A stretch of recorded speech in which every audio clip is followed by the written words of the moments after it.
विशाल 5,000 करोड़ शिवम खर्चा कर कर हमारी पार्टी चोर ली, हमारा सिंबल चोर लिया। और हमको बता दिया कि ये अघोषित यहाँ पर आपातकाल लगा हुआ है। जैसे आपातकाल के वक्त डरते हैं क्या किसी से? हाँ, अरे शिवम बात पूरी करने देते ना किशोर जी को। आप आपके बीच में नहीं बोल रहे थे, किशोर जी बात पूरी कर लीजिए। नहीं, देखो विशाल, हम क्या है ये बता देंगे तो जनता ही तय करेंगी। लेकिन मैं एक विशाल बहुत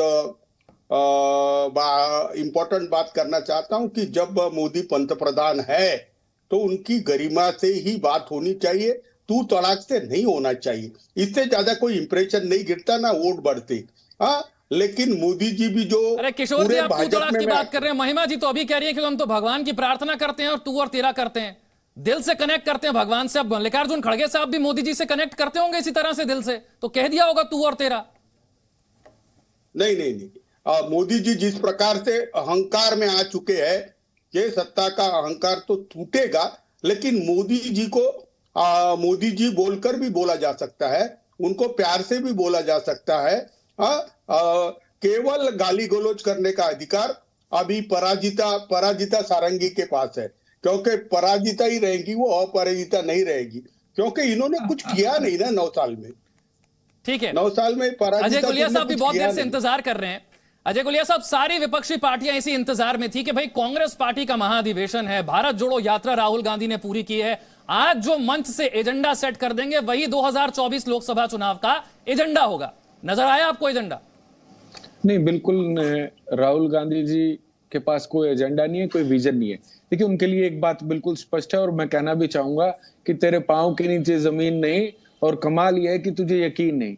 अभी समाजवादी पार्टी के मेरे साथी प्रवक्ता ने एक बात कही हरियाणा प्रदेश का नाम लेकर के कि हरियाणा प्रदेश के अंदर कानून की व्यवस्था, कानून को लेकर के। अरे हरियाणा प्रदेश के अंदर आज कानून का राज है। अगर कोई भी किसी के खिलाफ कोई अपराध होता है तो कानूनन मुकदमे दर्ज होते हैं, उसके खिलाफ कार्रवाई होती है और अरेस्ट किया जाता है। उत्तर प्रदेश की तरह नहीं, जब आपकी सरकारें वहां होती थी तो धर्म विशेष के लोगों को छुड़वाने आपके मंत्री स्वयं जाते थे।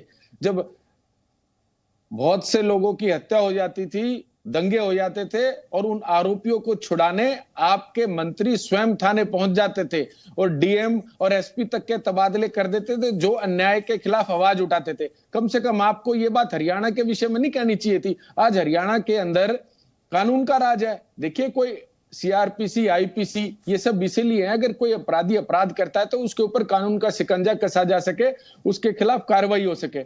और इन्होंने देश के बारे में बात करी, जो विदेश मंत्री जी ने टिप्पणी करी। अरे कांग्रेस के समय तो भारतीय सेना ने तो सदैव भारत का गौरव बढ़ाया, हम सारे युद्ध जीत करके आए, लेकिन आप टेबल पे क्यों हारे? ये जवाब तो कांग्रेस को ही देना पड़ेगा कि जब भी टेबल पर बैठ करके वार्ता हुई या समझौते हुए, उनमें हमारे युद्ध जीतने के बावजूद टेबल पर कौन हारता है? इसका जवाब तो कांग्रेस ही देगी। दीजिए जवाब महिमा जी। सबसे पहले तो यहाँ मोदी जी का बखान करने वाले सभी को एक बात मैं कह दूं, मुनव्वर राणा जी का एक शेर याद आ गया है, बुलंदी देर तक किस शख्स के हिस्से में रहती है, बहुत ऊंची इमारत हर घड़ी खतरे में रहती है। ये बात याद रखें। और दूसरी बात ये, मैंने जो तर्क दिया था, रटे रटाए उत्तर यहाँ सबने बोल दिए। मैंने जो तर्क दिया था उस तर्क का उत्तर किसी ने नहीं दिया। मैंने ये कहा कि हम तो भगवान से भी तू तेरा करके बात करते हैं, और देश के बहुत से हिंदी भाषी हिस्सों में माता पिता से भी तू तेरा करके, बहुत से ग्रामीण हिस्सों में, भाजपा शायद नहीं जानती होगी, वहां पर माता पिता से तू तेरा करके बात की जाती है। घर में प्यार से भी एक दूसरे से तू तेरा करके बात की जाती है। और अभी G20 की बैठक के समय पर हमने देखा था खड़गे जी और प्रधानमंत्री जी की एक तस्वीर तब भी देखी थी हमने। तो खैर ये तो रही सम्मान और असम्मान की बात। और अगर असम्मान की बात आएगी तो फिर नाम जो पुकारे गए हैं, चाहे वो प्रधानमंत्री रहते हुए डॉक्टर मनमोहन सिंह जैसे व्यक्ति, जिनके नेतृत्व के अंदर देश ने आज तक की सबसे बड़ी जीडीपी देखी है, सबसे हाई जीडीपी देखी है, उनको मौनी बाबा कहने की बात हो, या राहुल गांधी जी को पप्पू कहने की बात हो, या सोनिया गांधी जी को कांग्रेस की विधवा कहने की बात हो, यदि भाजपा सावरकर पे बोलो, महिमा जी सावरकर पे बोलो, ना करें, हस्तक्षेप ना करें। ये नेशनल चैनल पर डिबेट हो रही है, सावरकर पे बात करो, सावरकर पे बात करो। सम्मान की कई परिभाषाएं होती हैं, उसमें से एक परिभाषा ये भी है कि अपने अपने अवसर की गरिमा बनाए रखें। सावरकर पे पूछ लो ना। ठीक किशोर जी पूछ रहे, सुन लिया उन्होंने, आपका सवाल सुन लिया। अब दूसरी बात आ जाती है, ये यहाँ पर अभी बात हुई है, हरियाणा की बात उठा दी, वैसे तो बात निकलेगी तो दूर तलक जाएगी, लेकिन हरियाणा के मुख्यमंत्री ने तो अभी 2 साल भी नहीं हुए जब ये बोला था, वीडियो पे वायरल हो गया था, शठे शाठ्यम समाचरित, कि आप जैसे को तैसा करें। जहां मुख्यमंत्री ही सिखाते हो कि एक लाठी के बदले 10 लाठियां बजाओ, वहां पर आप कैसे कानून व्यवस्था की बात सोच सकते हैं और समझ सकते हैं। वहीं दूसरी तरफ कांग्रेस पार्टी है जो अपने अधिवेशन में जुमलेबाजी नहीं कर रही जैसे भाजपा ने की थी, और सत्याग्रह की बात कर रही है, और सत्याग्रह के विरुद्ध खड़ा हुआ है ये सत्याग्रह। आज जो कांग्रेस का सत्याग्रह है, ये लाख चाहेंगे कि हम सवाल उठाना बंद कर दें, इनका तो ख्वाब ही है कि इस देश के अंदर एक पार्टी का सिस्टम हो जाए। कांग्रेस मुक्त भारत का मतलब ये है कि क्षेत्रीय दलों को तो ये पहले ही मिटाते जा रहे हैं। मेघालय के अंदर क्या किया है वो सब जानते हैं। ये जजपा के जो प्रवक्ता यहाँ बोल रहे हैं वो भी जान लें कि जो पीछे इनेलो का हाल हुआ है, इनेलो से भी गठबंधन किया था भाजपा ने, ये जजपा का भी हाल होने जा रहा है। और देश भर में इतिहास उठा के देख लें, जिस पार्टी के साथ भाजपा ने गठबंधन किया है उस पार्टी को ऐसे खाक में मिला दिया है कि फिर उठ खड़े होने की। बीजेपी वाले गठबंधन की बात नहीं हो रहा ना महिमा जी, बात तो आज ये थी कि कांग्रेस पार्टी के अधिवेशन में राहुल गांधी ने मंच से क्या एजेंडा सेट किया। उन्होंने कश्मीर, चाइना और अडानी 3 मुद्दे उठाए। मैंने पूरा भाषण सुना। कश्मीर को लेकर बीजेपी कह रही है कि राहुल गांधी जब कश्मीर में गए उनको चारों तरफ तिरंगा नजर आया। तो एक तरफ तो ये बयान दिए जाते थे कि 370 हटा के दिखा दीजिए, तिरंगे को उठाने वाला कोई नहीं होगा। आज राहुल गांधी कश्मीर जाते हैं, चारों तरफ तिरंगा नजर आता है, तो क्रेडिट बीजेपी की सरकार को दीजिए फिर।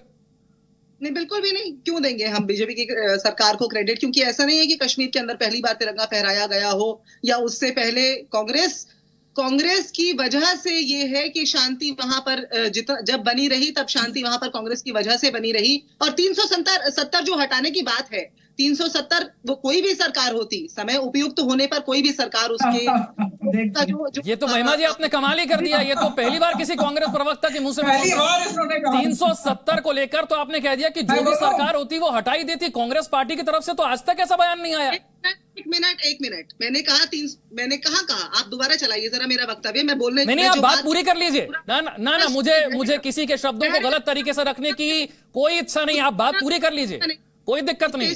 बात नहीं बनेगी। मैंने कहा कि जो भी सरकार होती वो उपयुक्त तरीके से, दोबारा शब्द बशब्द दोहरा रही हूँ, उपयुक्त तरीके से 370 का जैसा भी निवारण करना होता, उसका जो ट्रीटमेंट देना होता, उपयुक्त तरीके से, पॉलिसी के तरीके से, असंवैधानिक तरीके से नहीं, उसको करती। लेकिन आज एक ये सरकार है जिसने अपने ही जो उनके अलायंसेस थे, अपने एलायंस को, ये तो महिमा जी ब्रेकिंग न्यूज है, क्योंकि मैंने तो आज तक कभी, ये आपकी तो बात आपने पूरी कर ली कश्मीर पर, मैंने तो आज तक कभी किसी कांग्रेस प्रवक्ता के मुंह से नहीं सुना। क्या नहीं सुना आपने? किसी कांग्रेस प्रवक्ता ने आज तक ये नहीं कहा कि जो समय होता उपयुक्त तरीके से, संवैधानिक तरीके से ही सही कि हम 370 को हटा देते। जिस वक्त 370 को हटाया जा रहा था, इतना जबरदस्त विरोध कि कोई 370 हटा दे, तिरंगा उठाने वाला नहीं बचेगा। कांग्रेस पार्टी ने कभी इस बयान का विरोध नहीं किया। असंवैधानिक तरीके से नहीं हटाया जाना चाहिए। अरे संवैधानिक या असंवैधानिक, मैं तो कह रहा हूं दोनों ही तरीके से कांग्रेस ने कभी नहीं कहा। शिवम, आपने सुना क्या कभी कांग्रेस के किसी प्रवक्ता को यह कहते हुए? नहीं, मैंने तो कभी सुना भी नहीं। और एक मुनव्वर राणा का उन्होंने शेर कहा कि अहंकार है बीजेपी में बहुत ज्यादा, तो मैं भी यही कहना चाहता हूं कि औरों के ख्यालात की लेते हैं तलाशी और अपने गरिमा में कभी झांका नहीं जाता। इन्होंने कहा कि घर में तो तू तड़ाक की बात होती है, वहीं से शुरू कर रहा हूं। तो पहली बात तो मैडम ये कि मल्लिकार्जुन खड़गे अपने घर में नहीं बोल रहे हैं, इस देश में बोल रहे हैं।